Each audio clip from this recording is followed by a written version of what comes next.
I know it can be tempting to dive right into building whatever comes to mind. However, this only works for simple machines, and robots are more complex. By taking the time to map out your design, you'll save yourself some headaches during the build. So, where do you begin?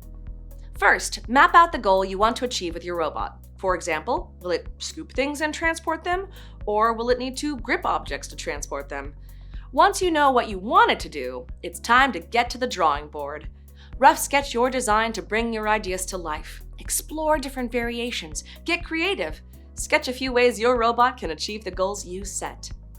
After brainstorming, it's time to narrow down to one concept. Choose the concept that you believe will be the most capable of performing its job, functioning well, and remain affordable. Now it's time to make the rough sketch more realistic. Why? This will help us determine where to place the CPU, power supply and motor, sensors, and other components, and determine the size needed.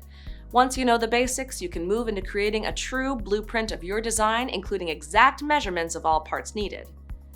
Depending on the complexity of your design, you might want to create your blueprint using CAD software to help you work out any problems in the design.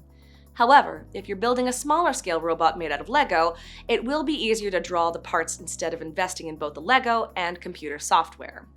Either way, this detailed design will become the blueprint for assembling the robot. Once your blueprint is ready, you're ready to start building your prototype. Put your prototype through a series of tests when it's built. This will reveal any problems and show you what to upgrade. Engineering and robotics are all about problem solving and continuous improvement.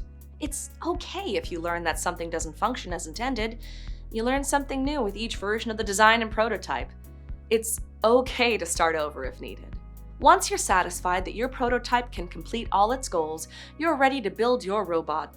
And who knows, it might inspire you to create a new bot to solve a whole new problem. Want to learn more about robotics and other tech innovations? Subscribe to the Revolutionized newsletter to sharpen your engineering skills and get inspired.